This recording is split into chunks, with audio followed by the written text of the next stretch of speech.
Bonjour à tous, bonjour Bénédicte. Bonjour Olivier. Je vais vous faire d'abord, avant de poser quelques questions à Bénédicte, une petite présentation en fait, de son roman. Donc c'est l'histoire de Paul qui a une vie un peu ordinaire. La journée, il travaille à la poste et le soir, il se retrouve un peu seul chez lui jusqu'à ce qu'il fasse la connaissance de sa nouvelle voisine, Mylène. Et donc au fur et à mesure, donc ils vont pas forcément se rencontrer comme ça. Et lui, il va noter en fait dans un carnet ses allées et venues jusqu'à ce qu'ils fassent leur rencontre devant les boîtes aux lettres. Et en fait, ils vont commencer à faire connaissance. Et par contre, Mylène, elle va pas être, elle va être un peu, c'est pas ambigu, c'est la situation est un peu ambiguë, mais elle va plutôt fermer finalement la relation qui s'est un petit peu développée entre eux deux. Donc Paul se retrouve à nouveau seul et il va faire connaissance finalement avec quelqu'un qui travaille avec lui au bureau de poste, qui s'appelle donc Angélique. Voilà.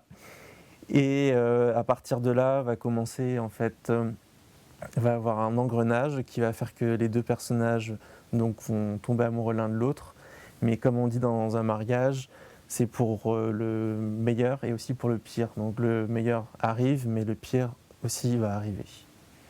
Donc ce qui est très bien aussi dans le roman, c'est que ça se lit, dès qu'on commence les pages, on est vraiment pris, on est happé par le texte, non par l'écriture justement.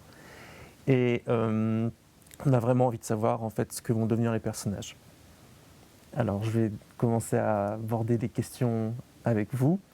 Le thème central, on peut dire, je pense que c'est les violences conjugales. Oui. Et est-ce que pour vous, vous pensez que c'est inéluctable ?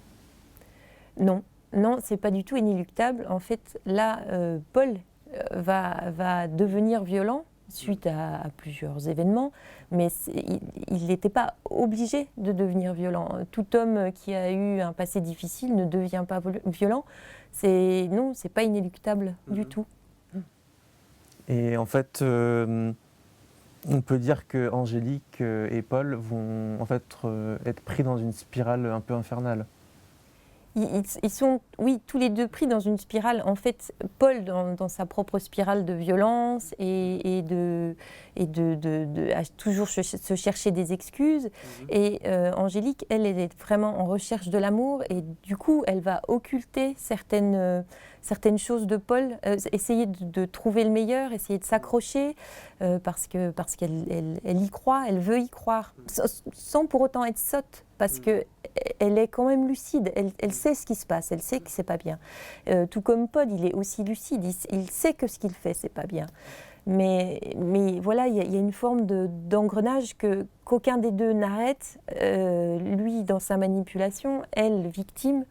Et c'est la spirale qui se met en place. Et donc du coup, en fait, eux deux, ils sont à la recherche d'un bonheur absolu.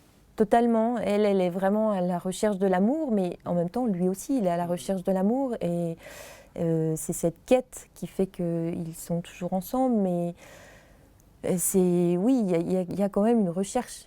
Il y a quand même une recherche de l'amour, du bonheur. Et on va parler un peu de votre style, parce que je le trouve très vif, très précis, très rythmé. On a vraiment l'impression de lire un thriller, en fait.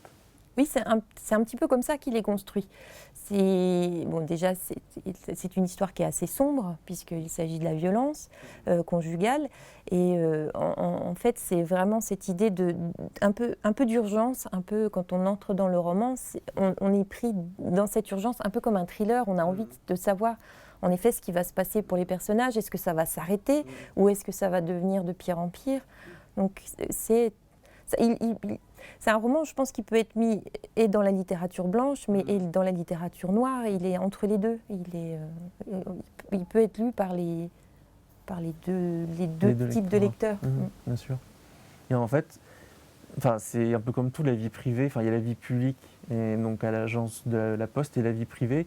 Et finalement, parfois, on ne sait vraiment pas ce qui se cache derrière les portes. Tout à fait. Là, c'est exactement ça. Parce que finalement, Paul, c'est un voisin, c'est un collègue. Il est pas désagréable à la Poste, il n'est pas désagréable dans son travail. Il a une sœur, il a des frères. Enfin, il est vraiment ordinaire. Il est pas désagréable. mais on ne sait jamais ce qui se passe derrière la porte des gens, en fait. Et c'est ce que je montre aussi, c'est-à-dire qu'il rentre chez lui et c'est pas le Paul, c'est pas l'image qu'on a eue de ce Paul, c'est ce qui est dérangeant parce qu'on pourrait se dire mais c'est un pauvre type, il n'a pas de chance, il est ordinaire mais il n'est pas désagréable, mais en fait il est monstrueux. Et donc en effet quand on ferme la porte quand il ferme la porte de chez lui, quand il ferme la porte avec Angélique, c'est pas le même homme. Et donc c'est votre premier roman. Oui. Et je voudrais savoir en fait comment vous est venue l'idée de ce roman. En fait, c'était une nouvelle à la base et c'est une nouvelle que j'ai eu envie de poursuivre parce que cette nouvelle s'arrêtait à la rupture avec Mylène. Et en fait, c'est l'idée que je donnais à Lisa, l'éditrice, c'est d'avoir mis les chaussures de Paul et d'avoir eu envie de continuer son histoire et d'imaginer ce qu'il pourrait faire, ce qu'il pourrait lui arriver, ce qu'il pourrait devenir.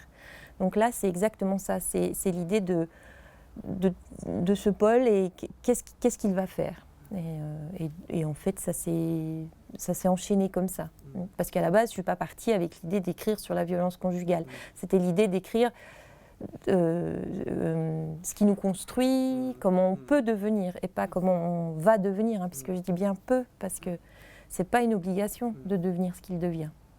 Et du coup, pourquoi avoir abordé le thème de la violence conjugale ? En fait, ça s'est fait comme ça. C'est en mettant les chaussures de Paul et en continuant. Et ensuite, il rencontre Angélique et je me disais, mais il est avec ses petits carnets, il a déjà un côté un petit peu pathologique. Donc, il a rencontré Angélique et en fait, ça s'est fait tout seul. Il est devenu violent, mais sans que je sois partie avec cette idée. Ça s'est fait comme ça. D'accord. En fait.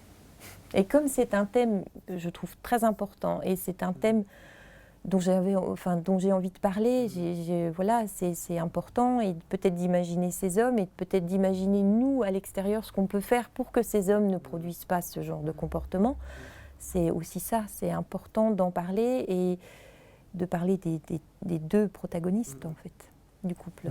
Il y a un moment, Angélique dit même que en fait, elle veut se changer, enfin faire des choses pour justement garder l'amour.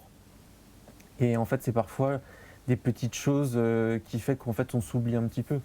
Elle s'oublie complètement, Angélique. Elle s'oublie, mais elle le fait à la fois consciemment et à la fois inconsciemment. C'est-à-dire qu'elle a tellement envie que ça fonctionne parce qu'elle a aussi un passé, parce qu'elle a aussi été construite par son histoire. Elle va forcément, quand il y a des prémices de cette violence, elle les voit, elle le sait, et d'ailleurs elle le dit, mais elle s'accroche, donc elle va se remettre en question pour que ça fonctionne. Et c'est là où en fait Paul va se glisser dans les brèches, il va profiter de ces efforts qu'elle fait pour finalement la dominer, pour finalement la maltraiter. Et en tout cas, j'espère que vous lirez ce livre avec passion. Moi, je l'ai dévoré et en tout cas, j'ai envie de connaître la suite. Voilà, je vous souhaite une très bonne lecture.